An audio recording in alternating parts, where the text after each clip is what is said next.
YouTube generated over $60 billion in revenue last year. Here's why we think 2026 will be even bigger.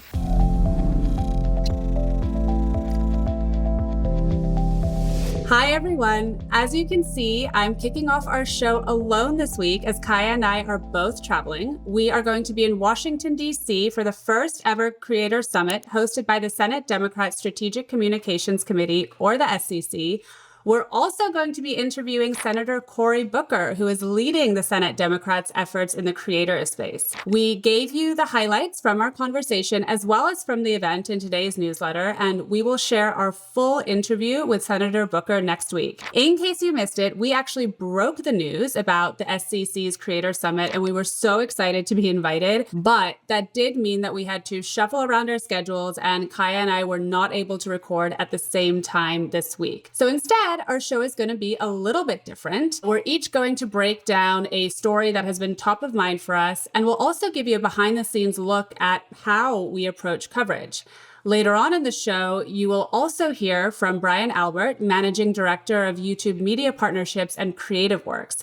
We talked to him all about how the Super Bowl played out on YouTube, what he makes of the Netflix deal spree with creators, as well as the overall state of YouTube's ad business and how creators fit in. So speaking of YouTube, it has been a really big week for the platform, but when is it not these days? Last week, the company reported that it generated over $60 billion in ad and subscription revenue in 2025. Q4 of last year was also its biggest quarter ever for ad sales, which came in at around $11.4 billion. I have been covering social media companies' earnings reports for years now, and I often get questions about how I start to analyze these reports. And generally speaking, what is in the top of the press release or the top line numbers aren't the most interesting pieces of data. When you've been covering this space for long enough, you generally have a pretty good sense of what's coming next, though I will admit that sometimes there are surprises. I'll also say that this is true for research reports in general. I'm notorious for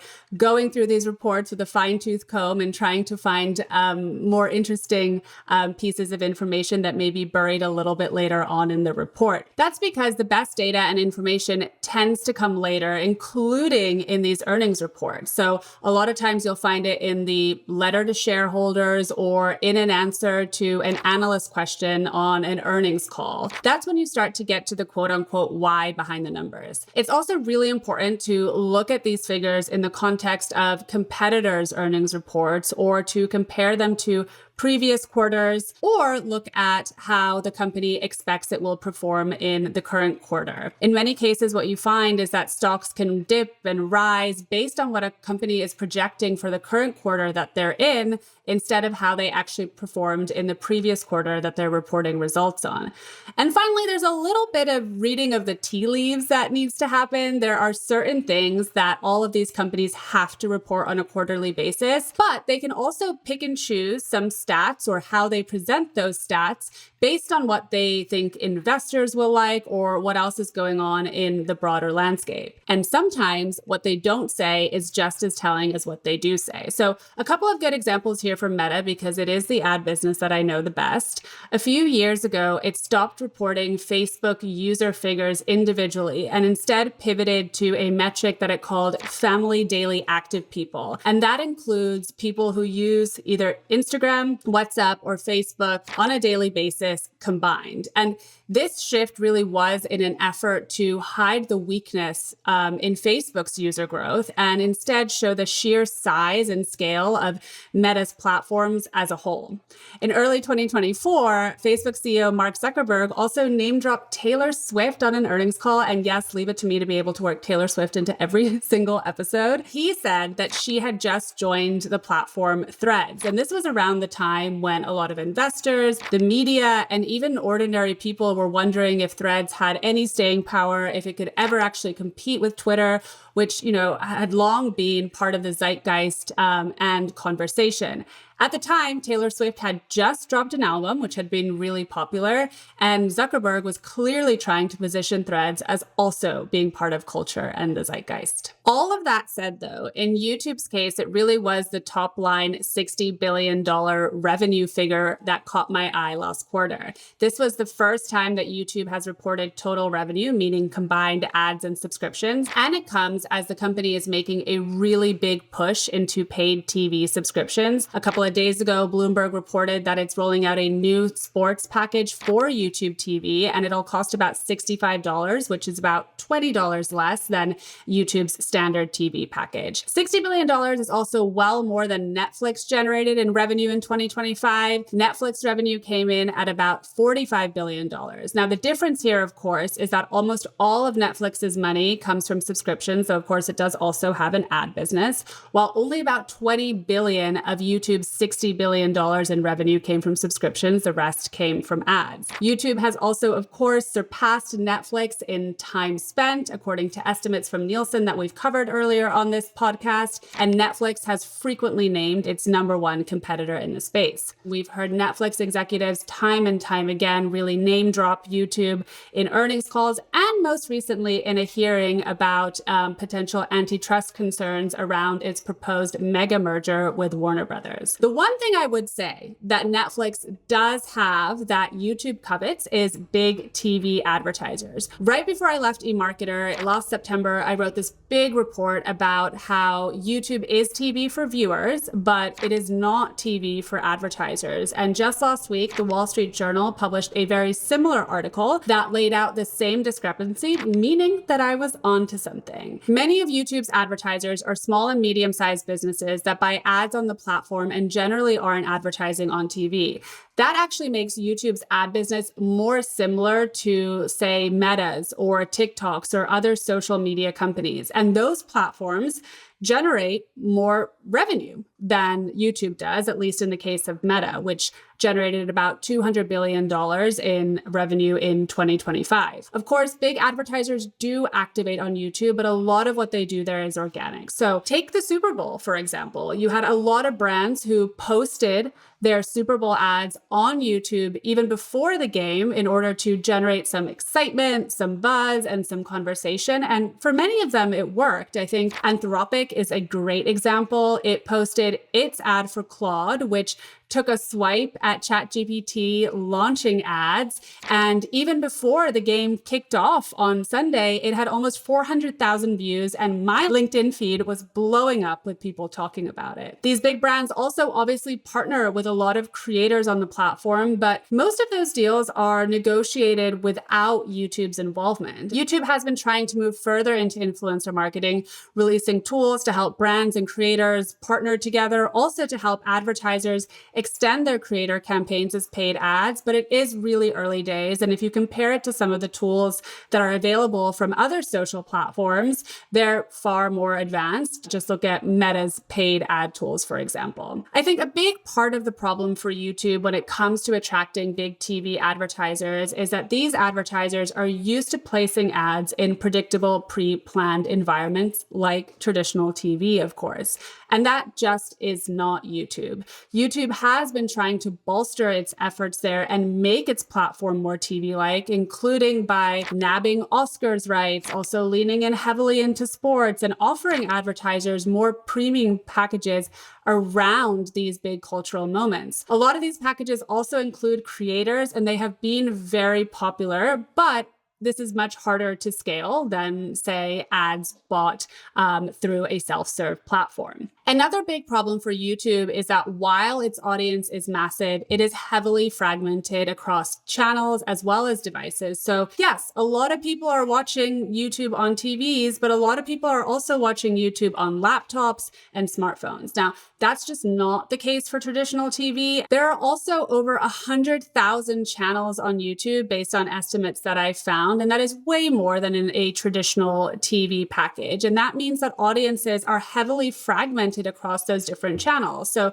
I mean, yes, of course, you have massive creators. Of course, Mr. Beast is the biggest example here, but most of those channels really aren't generating anywhere near as many viewers or engagement. And big TV advertisers, they want big audiences. Again, this is another reason why we see YouTube leaning in so heavily into sports as well as Oscars, because those really do generate wide, massive reach. So then the question becomes, what's next? And we think it's time for YouTube to revisit original programming. YouTube, of course, shuttered its originals program back in 2022, which provided funding to creators to develop original content for the platform. That included shows like Cobra Kai. And the reason that YouTube gave at the time for ending originals was that it wasn't very good at picking content. I don't think that's entirely true. I mean, just look at Cobra Kai. It got picked up by Netflix and is incredibly popular there. As with so many of these types of initiatives from these big platforms, it's about timing, right? And YouTube Originals was incredibly early, and the timing might be better now. Today, we have more creators, including Darman, who are developing pre-planned scripted content for the platform. You also have other podcasters and creators on YouTube like Hot Ones and Good Mythical Morning that are basically modern day talk shows. And not only are people watching this content on TV, they're also doing so during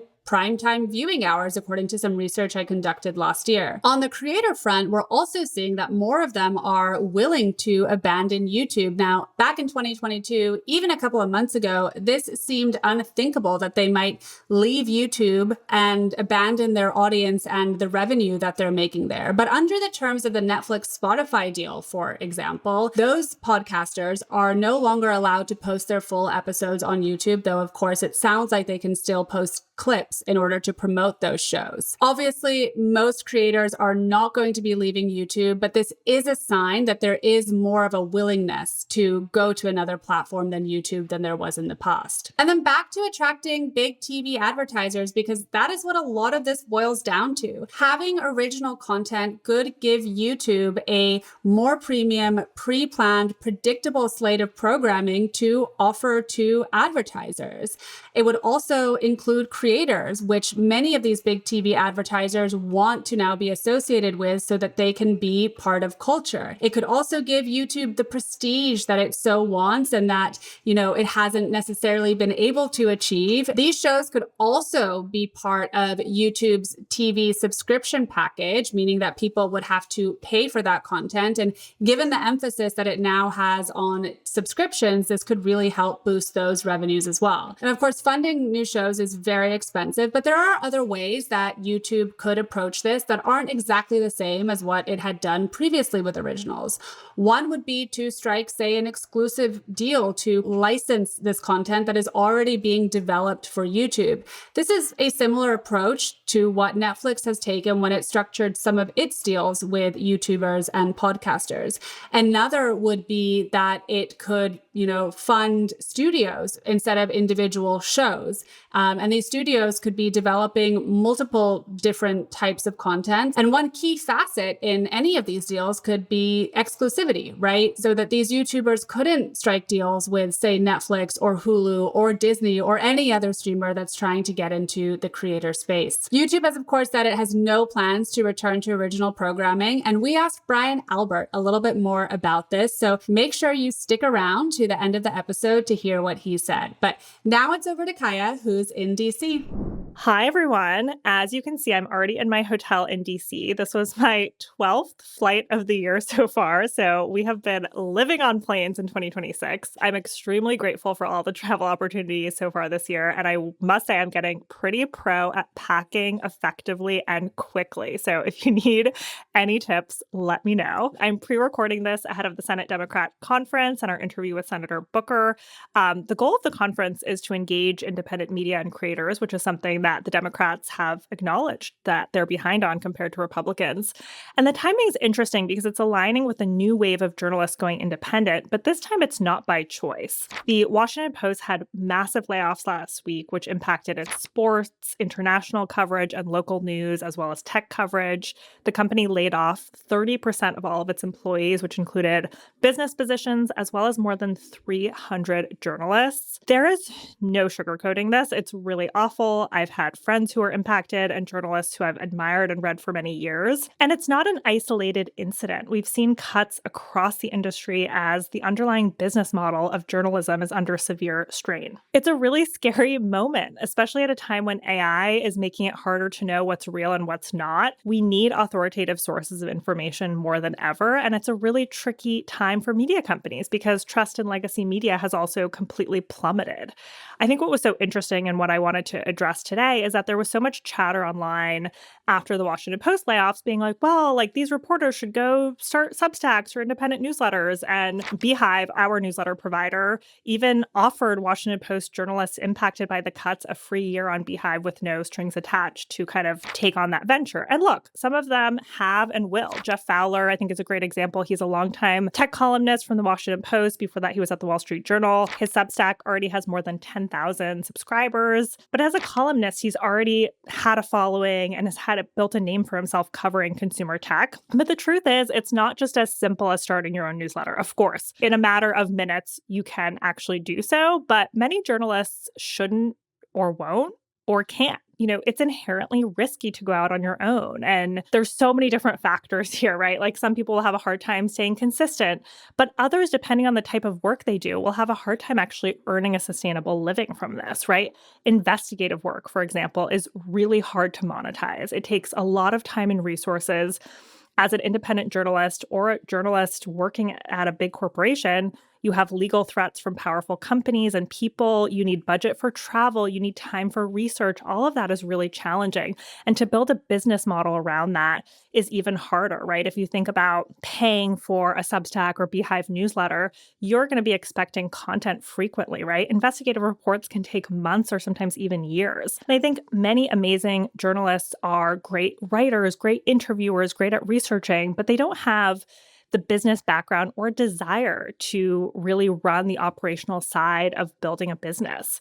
And plus, many of them will need health insurance and other benefits that are provided by a company, right, that are expensive on your own. And also, not to mention, there are so many newsletters, so you have to compete for time and attention. I think it's worth digging into the numbers a little bit more. In June 2025, at the Future of Influence Summit that I ran at The Information, Substack CEO Chris Best said that over 50 creators on Substack earn more than $1 million per year. It's an amazing stat. I mean, it's amazing that many people have been able to turn their newsletters into a business like that. But that actually accounts for less than 1% of the 50,000 publishers that earn money on Substack. And those publishers also include traditional brands and traditional publishers, not just independent voices. So I think it's mirroring what we've seen across the creator economy, right? Like not every TikTok creator is rolling in it, right? Many of them are struggling to turn this into a full-time career and a lucrative career. And that's playing out in the newsletter world as well. I think the other factor here that's important to remember is that as people get more news from social media, I'm very worried about kind of the rise of news influencers who have no training as journalists, who don't know the basics of journalism. And by the way, where do you think they're getting their information from? The news, like CNN or the New York Times. They're often not on the ground themselves doing the reporting, whether that's from Minneapolis or from a war zone. And I'm not saying that these news influencers can't do great work, but some of the best ones that I've seen are former journalists because they have the standards and experience and knowledge of how to do this job right. There's space for both, and we need both, right? People read Scalable, but they also read Bloomberg and the Wall Street Journal. It's not one or the other, and people are coming to different sources for different reasons. So I think these layoffs from the Washington Post, of course, will result in more independent newsletters from reporters, but many of them are not going to go this route or will not stay on this route. And there are unfortunately so many of these reporters looking for jobs than the industry can absorb. And that's something all of us should be really concerned about. I also wanted to take this moment to share a little bit more about how we approach our work at Scalable. Jasmine obviously comes from a research and analyst background, but she also went to journalism school. And I obviously come from a traditional news background. I went to George Washington University right here in DC, and I had the opportunity to learn from journalists who were often actually still working in their fields while they were professors. One of my professors, Cheryl Thompson, is an award-winning investigative reporter now for NPR. Before that, she was for 22 years at the Washington Post. And I learned about investigative journalism from her when I was at CNN, right? When I would write sensitive stories, they would go through a very rigorous fact-checking and standards process. So I carry all of that training and experience from traditional newsrooms into our work at Scalable, including very rigorous sourcing standards, fact-checking. It's really the same process as what I did at The Information and CNN, or what Jasmine did with her research reports. We fact-check what we write. We reach out to companies for comment. Even if it's a short item in our newsletter, we want to make sure that companies have a chance to respond.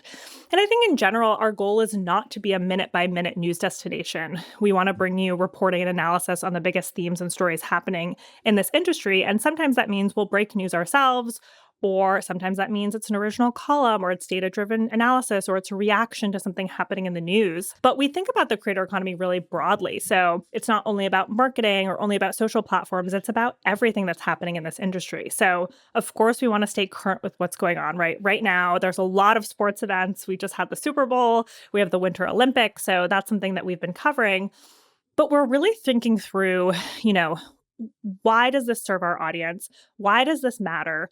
Is there a news peg? Why now? Of course, that doesn't mean that there isn't room for evergreen topics that we think are important. And there's obviously value also in writing about something that no one is talking about. But I think especially when we do interviews, we want some sort of news peg and reason to write about it now. I mean, I think that's a core tenet of journalism. And we also want to bring something new to the conversation. When we think about interviews with people, we want people with a unique perspective and experience that can really speak about the topic. And just like other publications, when we make a mistake, we own up to it, we correct it. So I think the process is really similar to our previous work. So if you have stories that you think we should be covering or something to pitch us, you can send us a note to tips@scalablepod.com. We'd love to hear from you.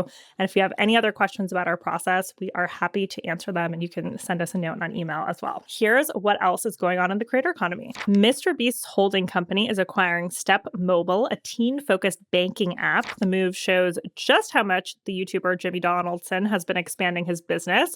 We knew this was an area he was interested in, and it could all point to a future IPO. And it also gives him a lot of data about teens, which are, of course, a core part of his audience. Microsoft and Google are paying creators $400,000 to $600,000 for long-term partnerships over several months to promote their AI tools, according to a report from CNBC. It's a staggering amount and shows just how competitive this race is for AI, not just for engineering talent, but also for consumer adoption, and shows how creators are emerging as a key strategy to get there. Alex Earl, for example, signed a deal with Microsoft to promote Copilot and has been using it for things like asking it to come up with a response for her to say to a guy who she's not interested in. What's also super interesting about the CNBC report is that some creators have actually turned down these deals for various reasons. So the price tag is not enough to convince some creators to plug these tools. The European Union preliminarily found that TikTok's addictive design is illegal, including its never-ending scroll, push notifications, and its hyper-personalized recommendations. Regulators said TikTok needs to change the basic design of its service or it will face large fines. TikTok has pushed back on this and says it plans to challenge the findings. All right, that's it from me. Now we have our conversation with Brian Albert, who is Managing Director of YouTube Media Partnerships and Creative Works, to break down YouTube's role in the Super Bowl and more.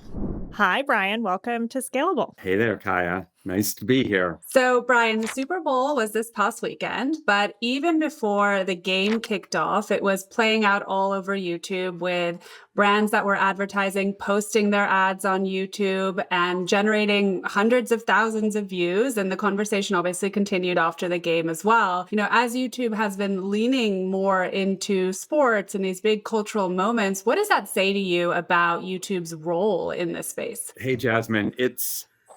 Listen, I think it's interesting because disruption is not just about distribution. So when we acquired the rights to stream the Brazil game earlier in the year, yeah, the game was on YouTube globally in front of the paywall. But I think the real disruption is that the game is no longer just a 3-hour broadcast. It's really everything you were just referencing. It's the 24/7 conversation. And that's where we see real fandom kicking in on YouTube.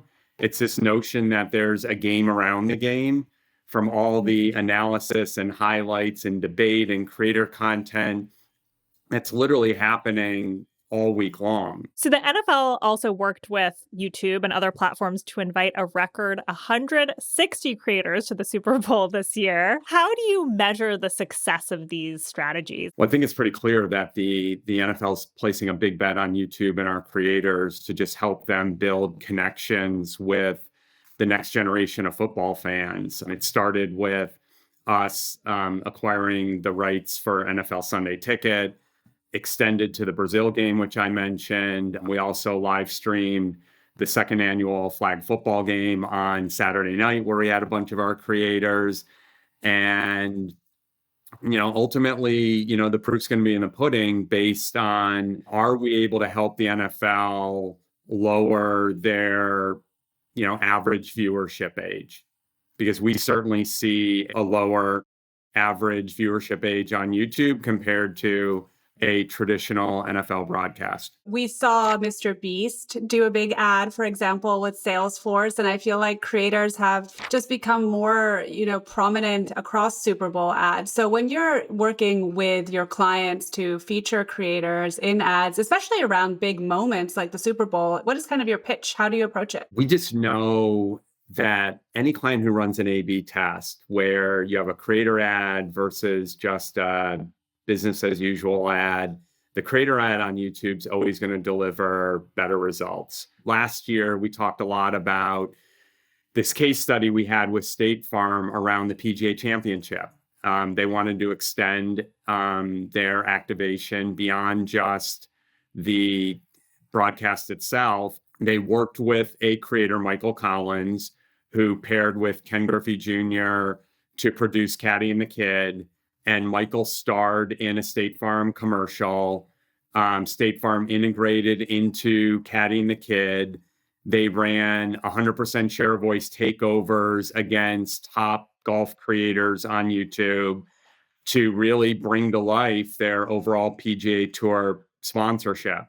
And we're just seeing that honestly take shape across name your big cultural moment on the calendar, where beyond just running paid media, clients are increasingly wanting to tap into top creators to either cast them as talent in ads and or integrate directly into their shows to just drive the greatest relevance with their audience and ultimately business outcomes that they're trying to accomplish. So live sports is one of the few reasons people still pay for cable TV and tune into it. So you are also launching a new sports TV package. How big of a revenue opportunity is, sports for YouTube? Can you give us a sense of the scale? I mean, it's still a huge driver for the upfront market. One of the things my team focuses on is we've been leading our YouTube upfront negotiations since the 2014-15 upfront. So this will be my 13th cycle. And sports is a big deal. So being able to dip our toe in the water with the Brazil game this year was a really good opportunity to showcase our capabilities.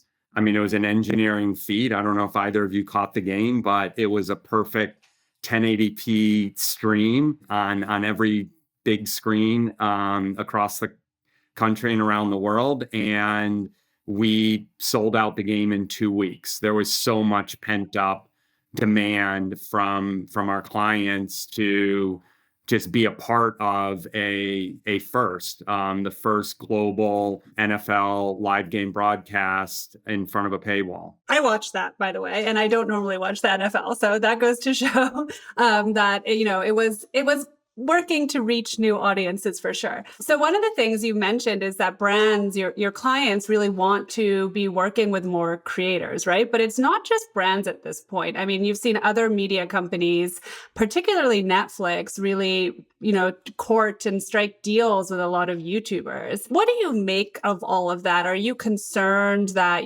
these top creators could potentially leave YouTube, jump ship and go to Netflix? I mean, for example, in the Netflix Spotify deal, those podcasters aren't allowed to post full episodes on YouTube anymore. I guess anything could happen, but my sense is that, YouTube's been our creators' home for a couple decades now. We launched our YouTube partner program like 20 years ago. Over the last 4 years, we've paid out over $100 billion to over 3 million creators who are uploading a lot of content every single day. I think it was inevitable that other networks and platforms would start doing deals with them. And I think, generally speaking, it's good for our creators because it's continuing to elevate their profile. It's giving them cash that they need to continue to grow their business. And we certainly haven't seen an impact on their commitment to YouTube and the upload frequency that we've historically seen with them. But I do think it underscores this trend that, creator produced content is here to stay. And it is obviously drawing large audiences back to YouTube and other platforms for daily appointment viewing that studio produced content isn't delivering on anymore. Could you ever see YouTube returning to original content? I don't think so. I think we realize that our creators are much better at their job than we are at their job. So we'll continue to provide them with a global distribution platform and ensure that we're creating a healthy ecosystem of creators, advertisers, and viewers to ensure that they can build durable businesses. So you have been inking also a ton of media partnerships. So, of course, the rights to the Oscars starting in 2029, big deal. A new deal with the BBC as well, which was super interesting to see. So curious kind of what else is coming down the pipeline. I'm sure you'll be pretty mum about it. But I don't know. Do you want the Super Bowl rights? Would you ever partner with a streaming service like Netflix? Like any flavor you can give us. Yeah, I'm not sure I'm going to be breaking any hot news today. We had to try. Of course. At the end of the day, we just want to be able to stream the world's best content on YouTube, to provide our viewers with a reason to come back every single day. And what we continue to see is that with all the variety of content, there's something for everybody, regardless of your specific niche passions or interests. And I think that's what makes the platform so dynamic. So let's talk a little bit more about the ad business. Obviously, we've all heard the mantra that YouTube is now TV. What's your pitch to TV advertisers? I mean, it's really threefold. We talk a lot about our ability to just drive results. I mean, that's the value that they expect from us. We know we deliver higher ROI than TV and online video through our ad solutions. We also talk a lot about our unparalleled reach across connected TVs and mobile phones. All the growth in video right now is happening through streaming and social video. And the fact that YouTube is number one on all screens is a huge competitive differentiator for us. And last but not least, we talk a lot about our creators and the fact that they are the new Hollywood and they are building these, incredible businesses on YouTube that's enabling them to attract and retain massive audiences that we're able to ultimately provide our clients access to. You made a big splash at last year's New Fronts, and this year they are earlier than ever and separate from the upfronts. So what can we expect? Which is a good thing. I think yeah, tell us about that. Space between the 2 weeks. What could we expect from YouTube this year? At the New Fronts, we're going to be focusing more on our social video story and just the explosion of interest in YouTube Shorts. And at Brandcast, it'll be our total story. Because again, I think the unique part of YouTube as the epicenter of culture is the fact that we're connecting with audiences across connected TVs and mobile phones. So we're going to see a world where connected TV and vertical video are converging. I mean, we already see it on YouTube where surprisingly, Gen Z's watching a ton of YouTube shorts on their connected TV. And we know some of our competitors will be launching connected TV apps this year. And we also know some of our traditional competitors are trying to get into vertical video. So I just think these two markets are going to continue to converge, and it will be the future of video as we know it. What do you make of that, of your competitors launching connected TV apps? I mean, Instagram for TV rolled out in December. Do you view that as a threat? Competition is always healthy. It makes all of us better. We've always said that we will continue to focus on playing to our strengths and honestly just trying to help our clients achieve the business outcomes they need. If we do that, everything else takes care of itself. One area that YouTube has lagged behind other platforms is influencer marketing. So in Neil Mohan's annual letter, he pointed to more shopping tools and better ways for creators and brands to work together. So what's YouTube's kind of strategy to change that, and how will this work in practice? It's a huge priority. I would say over the last 2 years, and things certainly hit a fevered pitch at Cannes last year, there's just more and more appetite from our clients to work with creators, in a variety of capacities. As I mentioned earlier, it could be casting creators as talent in ads. It could be integrating into creator shows.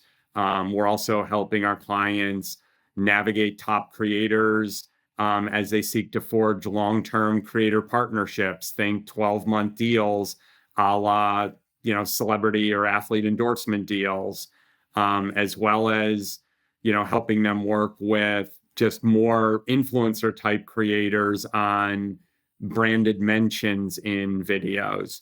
So it's really running the entire spectrum. That's a pretty big undertaking. And I mean, YouTube, like other social platforms, have historically been pretty hands-off when it comes to influencer marketing. What does that mean for you internally? I mean, are you going to have to build out new tools or capabilities, build new teams, more hiring? How does that work? Tools and teams, for sure. So we know that there are third-party tools that influencer marketing agencies have historically relied on to do the creator brand matchmaking. So we've been very busy over the past couple of years integrating our YouTube API data into those tools so that our creators are just showing up. We're also, building out new sales capabilities so that we can help our clients facilitate the matchmaking as well, especially when, you're talking about a long-term creator partnership deal. So in our Q3 earnings last year, Philip Schindler, our chief business officer, mentioned a deal that we structured between Xfinity and Dude Perfect. That was very, roll up your sleeves, white glove service, where we were pulling proprietary data from our tools, surfacing that Dude Perfect is reaching a very similar audience that Xfinity was able to reach. And fortunately, we were able to bring those two together. How can you do that at scale, right? Because especially if you're rolling up your sleeves and getting super involved, like how do you do that for, millions of creators who are on the platform, not just kind of the top Dude Perfect channels? I mean, Kai, that's where the tools matter. So tools like Creator IQ, and then Captivate and others. I mean, these are third-party SaaS platforms that influencer marketing agencies across the industry have been leaning on for years.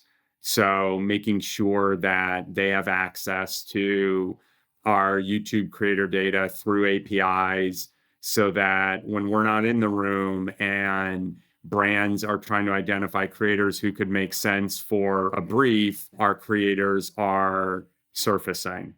Because you're right, we can't provide white glove service to everyone, but we have to be able to do both, because there definitely is appetite on both ends of the spectrum, working with creators at scale, as well as working with a small handful of top creators across long-term partnerships. So back to your clients just for a moment.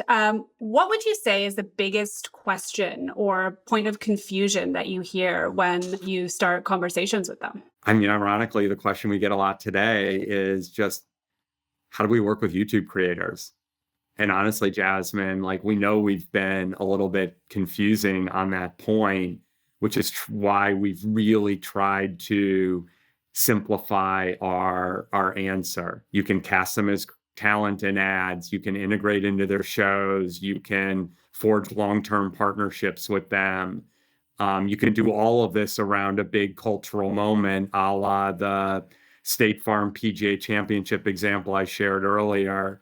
But it's really just bringing to life the most effective way to work with creators, big and small, to help our clients achieve their objectives. Yeah. And I think part of that confusion also stems from the fact that we've all, heard again, the YouTube is TV mantra. And I think when advertisers hear that, they automatically think of traditional TV ads. But it sounds like what you're suggesting is different, right? I mean, YouTube may function like TV, but the way that brands activate on there is different. Is that correct? I think it's very different. I mean, I think YouTube has become synonymous with TV just based on the diversity of content that's available, the fact that for over 2 years running, people have watched more YouTube on their connected TVs than any other streaming app in the US. And we've always had a really strong presence across mobile phones. So it's really been incumbent upon us to just help our clients navigate our ad solutions and now increasingly our creator solutions to help them achieve the best possible outcomes. So obviously it's no secret that spending on linear TV has been on the decline for a long time, but many brands are still spending significant money there, right? There was a recent Wall Street Journal piece about this. So what do you think it will take for more brands to shift over their budgets? And what's kind of your pitch to the holdouts? Yeah, listen, it's really hard to make sense of some of the third-party numbers that get released on this point. Like 10 years ago, there were over 100 million paid TV subs in the US. Now, depending on the source, it's plus or minus 50 million by the end of this year. So linear TV's been in systemic decline for over a decade. And I think when you take out live sports and news and viewers over 55, there's not that much left. And as I mentioned earlier, virtually all entertainment programming today and in the future is going to be streamed through roughly 5 apps on your connected TV and phone. And investment will absolutely follow eyeballs. I have no doubt about that. I mean, we've seen that across every transition that we've been through. When I started at YouTube 15 years ago, we were a desktop video platform. Like, imagine that. And then 5 years after that, we became mobile first. And today we're CTV first. And through every transition, that's truly been led by our audience and how they choose to watch content. Investment follows. So I know you're not primarily responsible for picking the creators that activate with brands, but is there anything that you can tell us about how can they stand out and potentially work with brands? I mean, the first thing is just finding creators that reach an audience that the brand's trying to reach. Like, it really starts there, because not every creator is created equal in terms of the audience that they're catering to.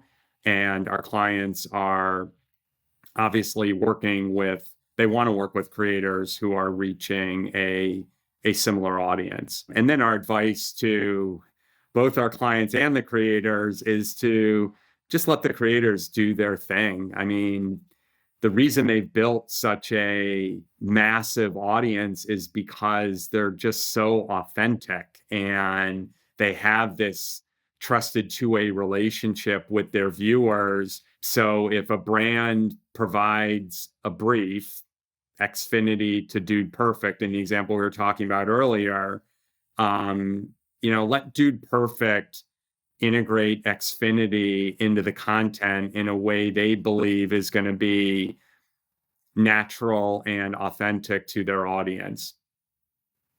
That's when clients are going to see the best results. We hear that a lot, and that's always the advice that, we hear on panels from creators, from, people that work with them. But I think there's still resistance from the brands to kind of give up that control. And then we end up seeing a lot of kind of transactional influencer marketing. So what has to happen for that to really change? Yeah, I mean, listen, it's hard to give up the control. The more trust that builds between brands and creators who are reaching the audiences that they need to reach, it becomes easier. And I think, honestly, that's why we've seen this trend towards longer term creator partnerships. Like, instead of just working with a bunch of creators on an ad hoc basis for specific campaigns, can you identify a half a dozen or so creators that you're going to work with over 12 months where you're really going to get to know them and they're really going to get to know your business? I mean, that's ultimately where I see all of this headed, which honestly is no different than the way celebrity and athlete endorsements have worked in the past. Like, way before Google, I was in sports marketing, representing professional tennis players, negotiating endorsement deals. So ironically, not surprisingly, the conversations we're having today with clients very much mirrored the conversations I was having way back then, trying to pair big brands with the professional tennis players we're representing. All right, well, we've made it this far into the conversation without saying AI, which is crazy. So we definitely want to talk a little bit about AI. What's the most surprising way you're seeing advertisers use AI and your clients? I'd say on a couple fronts. As a business, we've really leaned into a bunch of third-party creative AI platforms to help our clients run the most effective ads on YouTube, because these companies enable our clients to assess their ads against our creative best practices at scale, and also ensure that every campaign they're running has sufficient asset variety, 6s, 15s, 30s, vertical ads. I would say from our clients' perspective, they're obviously beginning to test all the generative AI tools that exist to just make their overall creative development process more efficient. And I think you're going to see a lot more there. Like, to the extent that clients are able to wring cost savings out of the creative development process and then invest a portion of that savings back into working media to help them drive outcomes, I have no doubt that that's going to be a use case moving forward. So we're running a program right now where we're providing 50 of our clients with some production funding to support testing these third parties. Because we know that creative has always been the single biggest performance driver in any campaign. And if anything, what has become super challenging for our clients is that they not only have to manage their creative across YouTube, but think about every other platform they're running ads against. And for big, top 200 video spenders, you really need the robust capabilities that an enterprise SaaS platform offers. So I know it's almost impossible to predict the future and everything moves so quickly these days, but what do you hope will be possible with AI, say, a year from now? What kind of conversations do you think you'll be having with your clients? That's really hard. We've been moving at lightning speed. But I think the one thing that grounds us is that AI will likely free all of us up to do what we do best, and that is to be creative. So my hope, knowing that, in our ad formats, AI has been making all of the media optimization levers automated for our clients. So think contextual placements, the audiences that you're reaching, the specific ad asset that's running. Like in the past, that required people. Now, with our video reach campaigns, video view campaigns, demand gen campaigns, that's all automated, which honestly frees us up to focus on having this creative conversation with our clients, knowing that if someone doesn't receive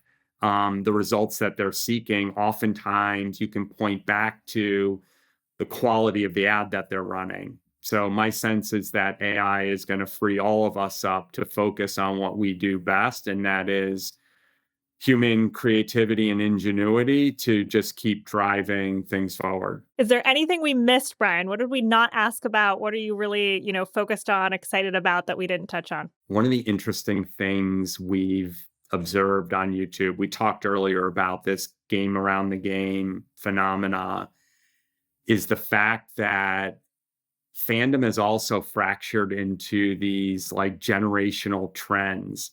So if you think about Gen Z, they're following the players and their favorite creators because for them, their personality is the game. And what we've seen is that, and this was based on a recent survey we've done, 74% of Gen Z respondents said that they often spend more time watching content that discusses or unpacks something than the game itself. When you get to millennials, they're following the data. These are folks who are second screen strategists obsessed with fantasy. You get up to Gen X, and they're following the past. They're using YouTube to relive these nostalgic moments and connect with sports history.